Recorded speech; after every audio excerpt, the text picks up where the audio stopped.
o amor, de novo, né? De novo, meu doutorado é em neurociências. O amor também é sobre neurotransmissor.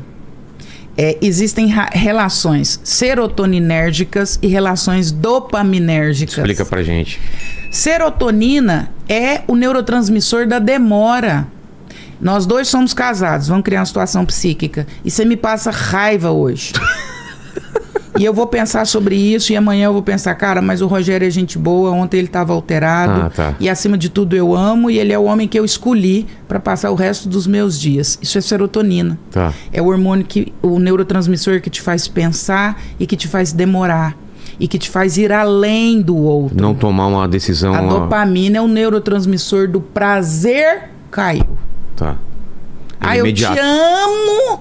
Eu adoro adolescente. Eu tenho uma filha adolescente. Eles começam a conversar hoje, amanhã já tô chamando o moço de amor. E também é a pior pessoa da vida no dia seguinte. Depois de amanhã. Em 3 dias, ama, desama, odeia e bloqueia. Isso é dopamina. Isso é dopamina pura. Isso é relação dopaminérgica. Isso é relação gasosa. As pessoas não têm tempo e nem paciência mais para se demorar na presença do outro. E por quê, hein? Por causa do número de opções? O que é? Por causa do número de opções, por causa do número de estímulo e porque o nosso cérebro está muito viciado nisso. Nosso cérebro está muito viciado em pico. Então eu tenho um pico extremo de prazer. É a mesma coisa que você passar o videozinho aqui e passar as relações. Assim. É isso. Vai passando. É isso. Olha o Tinder. Era um menu, exatamente. Essa daqui eu não gosto. Não essa gosto. Então, a gente ficou muito viciado nessa perspectiva gasosa de relacionamento. Eu fico com você enquanto me interessa e me dá prazer. Se amanhã você não me dá prazer, eu te descarto. Aí eu vou atrás de outro prazer. E aí é prazer financeiro, é prazer sexual, é prazer existencial. Um casamento para durar 25 anos? Que é isso? Você tem que ter muito saco. Muita serotonina na veia. Porque tem dia que a pessoa te passa raiva e você fala, gente, eu desejo que faleça. Que desencarne nesta noite. E é normal, né? Isso é humano e a gente precisa voltar a falar sobre isso. É verdade. Eu não posso... tem dia que você quer que a pessoa morra. Desencarne. Naquele dia, você fala, poderia falecer hoje. No outro dia, você acorda e fala, cara, mas aquele dia, aquela situação, suporta minha mãe, no hospital, eu tava com febre, com o jeito que cuida dos meus filhos. E aí você repensa e você fala, cara, não tá tendo gente assim, eu vou repensar. Aquilo ali foi uma pedalada errada. E aí você... É isso que a pessoa tem que entender. Tá difícil, né? E às vezes a pessoa troca um problema por outro igual. Ela vai ter o mesmo problema repetidas vezes em toda a relação, né? Quando um problema é ela se resolver antes. Até porque ser humano, né, Vilela? Nós estamos falando de ser humano. O Nietzsche tem uma frase que é maravilhosa. Sendo eu humano, nada do que é humano me é estranho. Nós somos acessíveis a todas as questões. A gente também passa raiva nos outros, a gente também faz ciúme, a gente também pisa na bola. Então, se a gente for começar a descartar as pessoas por essas perspectivas, nós estamos perdidos. Eu brinco que nas relações hoje a gente faz igual o Neymar. A gente até cava a falta. Você põe o pé pra pessoa cair. Você fica esperando, né?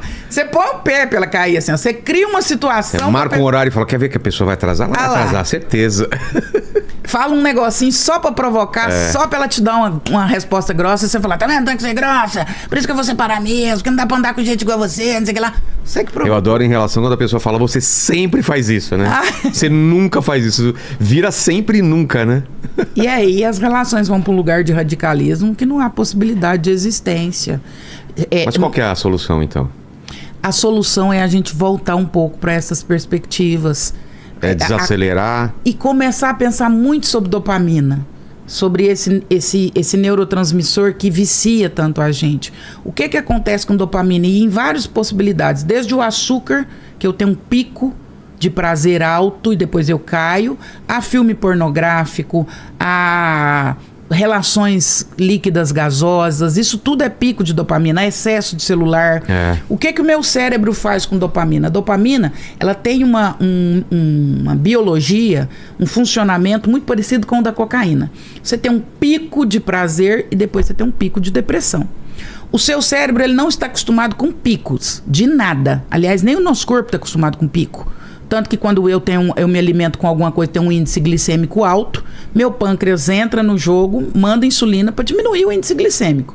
Nosso corpo não está acostumado com excessos. Então eu estou ali assistindo alguma coisa, eu tenho um pico de dopamina. O meu cérebro baixa a minha sensibilidade à dopamina, porque ele fala, se eu ficar desse jeito aqui recebendo essa quantidade de dopamina, eu vou adoecer. Então ele dessensibiliza da dopamina. E cada vez eu preciso de um pico de dopamina mais alto, mais alto, mais alto, para que eu atinja o mesmo nível de prazer. Então é começar a trabalhar essas questões também. Olhar um pouco para o quanto a gente se hiperestimula e diminuir a quantidade de estímulo em todos os aspectos aí da nossa vida. E falando de relacionamento ainda, quando o pessoal te procura naquela fase já problemática, tipo, vou separar, ou quando você escuta essas pessoas, já não aguento mais, você tem alguma coisa que você vê e fala, realmente esse casal não tem saída, ou sempre tem saída? Eu sempre... Claro que estamos tirando a parte de agressão, a parte claro, aí... Isso daí tudo bem, mas eu tô falando de brigas mesmo pesadas ou recorrentes. Porque eu vejo meus pais brigam, eles estão há, sei lá, 56 anos. Sua mãe ali, bate na porta errada. Exatamente, eles brigam até hoje, mas estão juntos. Né? Duvido que se eles começassem o relacionamento agora, vocês iam estar juntos. Na primeira briga já tinham separado, né? E deve ser fofo as brigas deles, né?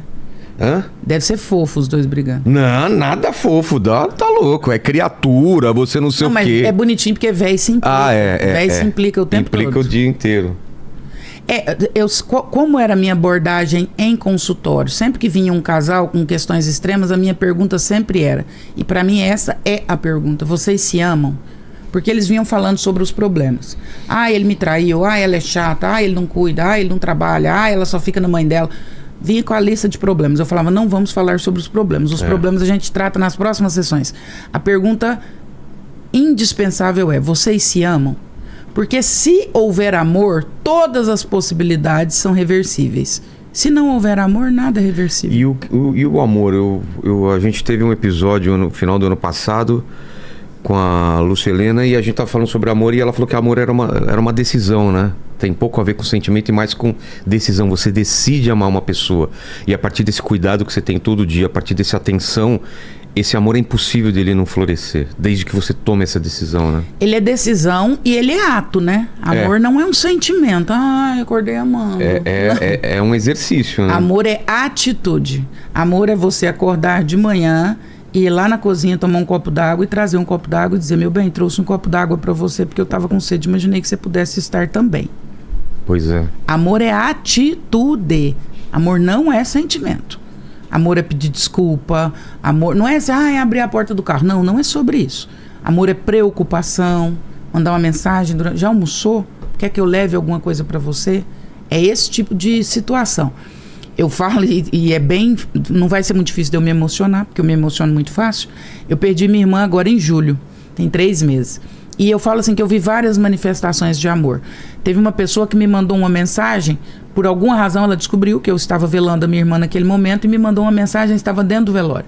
E me mandou a seguinte mensagem: doutora, estou aqui no velório, não a conheço, o meu sonho é te conhecer e te dar um abraço. Mas hoje o dia não é para isso. Permanecerei no velório até a hora que a senhora enterrar a irmã da senhora. Estou aqui e listou. Se precisar de água, se alguém precisar de comida, se alguém precisar ser levado no hospital, estou aqui para servir a família da senhora. Em outro momento eu vou dar esse abraço e esse sonho de conhecê-la. Mas eu estou aqui em atitude para cuidar da senhora e da família da senhora, porque eu imagino que não está sendo fácil. Isso para mim é amor. É quando você vai além. É quando você pensa sobre a necessidade do outro. E aí é uma coisa que a gente perdeu muito e que as pessoas antigas tinham muito. É você bater na porta do outro e falar, eu fiz um bolo de fubá. Queria trazer um pedaço pra você aqui. Pois é. Essa era comum. Ontem foi o lançamento do livro e as pessoas só entravam na livraria se fossem comprar o livro, porque era noite de autógrafo, não dava para receber todo mundo, milhares de pessoas. Uma pessoa ficou lá no vidro, batendo, me dando tchau, eu fiz assim, entra, e pedi para liberar. Aí ela veio com um guardanapo e me entregou, falou, doutora, eu não pude comprar o livro da senhora, mas eu gostaria do autógrafo da senhora, a senhora autografa aqui no guardanapo, porque eu quero levar essa lembrança. Falei, por que você não pôde comprar o livro? E ela começou a chorar, ela disse, porque eu não tenho dinheiro, mas em algum momento eu vou ter e eu quero levar esse livro. Eu falei, o livro é seu. Catei o livro, autografei e entreguei.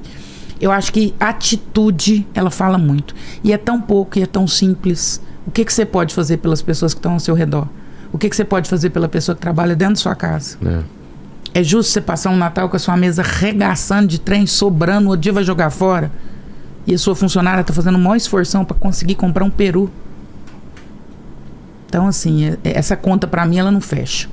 Então, são coisas tão minúsculas, que a gente pode fazer como atitude de amor pelo outro e a gente não faz. E todo mundo pode fazer alguma coisa. Todo mundo. Ninguém é tão pobre que não possa fazer. O cara que recolhe o lixo na porta de sua casa, é você perguntar, no 3 horas da tarde, se fosse você, talvez você estaria com sede, com calor. É você perguntar pro cara, véi, tá com sede? Correr lá dentro com uma garrafa e entregar. Não é possível que você não tenha um copo d'água para dar para uma pessoa. Então, amor para mim são essas atitudes diárias. Tanto que Jesus é muito sábio, né? Teologicamente ou psicologicamente, do jeito que você quiser pensar ele, ou filosoficamente. Jesus diz que amar não é uma escolha. Amar a todos. Jesus manda a gente amar a todos. Amar a Deus. Inclusive os inimigos. Aí você fala, não, mas que difícil.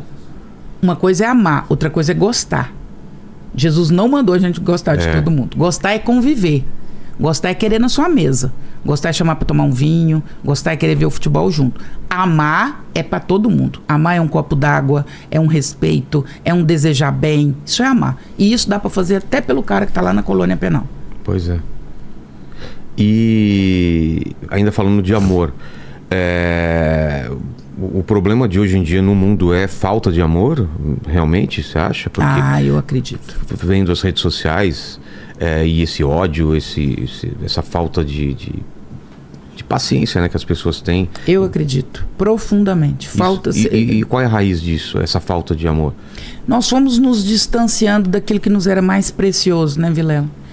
A vida, ela não é muito complicada, ela é bem simples. Também acho. É simples. Se você começar a olhar para aquilo que é mais precioso, não precisa ampliar, não.